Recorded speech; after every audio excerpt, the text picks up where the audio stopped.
What's up, everybody? It's Laser Beam of Truth, and today on Valentine's Day we are going to take a look at something that is a little bit more lighthearted than what you normally find on my channel.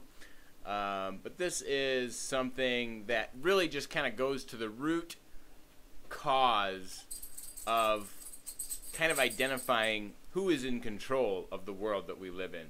And let me tell you, even those of us who live in the United States of America, like me, who like to believe that the United States of America is controlled mostly by Christian people, you can take a deeper look at it than that. And here's why. Pretty much every holiday, and I think I'm going to try and do a trend on this on every single holiday, but pretty much every single holiday are based on pagan traditions, including Christmas.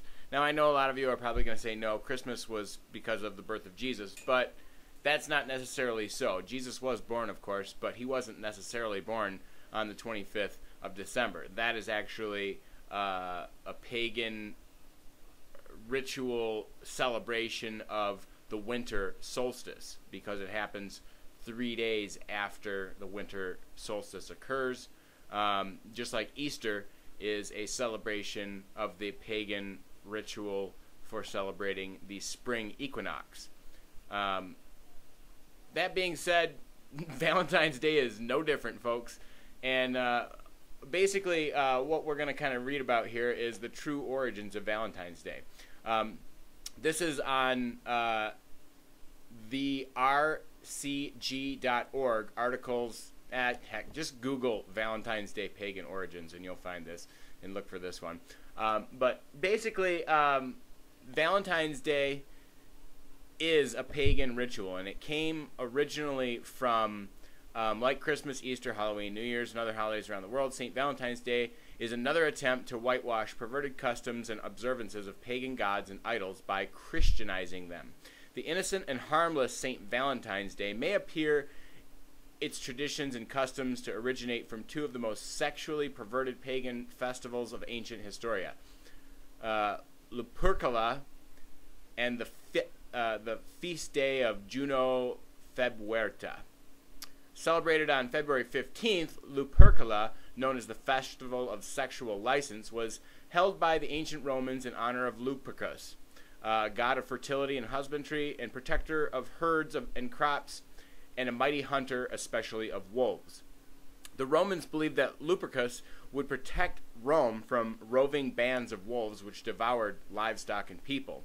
Assisted by the Vestal virgins, the Luperci, male priests, conducted purification rites by sacrificing goats and a dog in the Lupercal cave of the Palatine Hall, where the Romans believed the twins, Romulus and Remus, had been sheltered and nursed by a she-wolf, and therefore they eventually founded Rome. Clothed in loincloths made from sacrificed goats and smeared their blood, the Luperci would run about Rome striking women with februa, thongs made of skins of sacrificed goats. The Luperci believed that the floggings purified women and granted them fertility and ease of childbirth. February derives its name from februa, or means of purification. To the Romans, February was also sacred to Juno Februarta, or the goddess of febris, or fever, of love, and of women and marriage. On February 14th, billets, or small pieces of paper, each of which had the name of a teenage girl written on it, were put into a container, and teenage boys would choose one billet at random. The boy and the girl whose name was drawn would become a couple, joining in erotic games and feasts and parties celebrated throughout Rome. After the festival, they would remain sexual partners for the rest of the year. God, I wish I was a teenage boy in Rome. Sure sounds like fun to me. This custom was observed in Rome for centuries. And as you note, it is still observed today, as we still observe Valentine's Day. So this is just one page. I encourage you to really look up the roots of this. And this is all based in fact. Now, though, we have another aspect to consider. We have the business aspect. You know, not only do we have St. Valentine's Day, we also have Sweetest Day in October. And these are all Hallmark holidays when they get to the level of Sweetest Day, but there's a good reason for that. This is all in reference to the profits that are made from Valentine's Day. In the United States, Valentine's Week is ranked #1 in regard to chocolate candy sales. Sales of chocolate account to more than $345 million of the more than $448 million in candy customers will purchase to celebrate the holiday. E-commerce retailers expect to rack up about $650 million selling food, candy, and flour and other Valentine's Day related goods, and about 15 million electronic Valentines or e-Valentines were sent in 2010. About 1 billion with a B Valentine's cards are exchanged each year. Teachers receive the most cards, followed by children, mothers, wives, and sweethearts. Children ages 6 to 10 exchange more than 650 million Valentine's cards with teachers, classmates, and family members.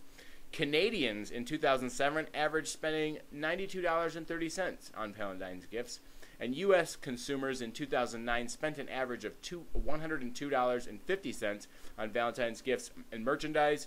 Spending a total on the holiday was expected to reach $14.7 billion. And this is to my demographic right here. The 35 to 44-year-olds age group spend the most money on the holiday, followed by young adults average age 18 to 24. And the 55 to 64-year-old range spends the least amount of money on Valentine's Day. Lastly, not surprising, men spend nearly twice as much money spending on the holiday than women do. Amazing.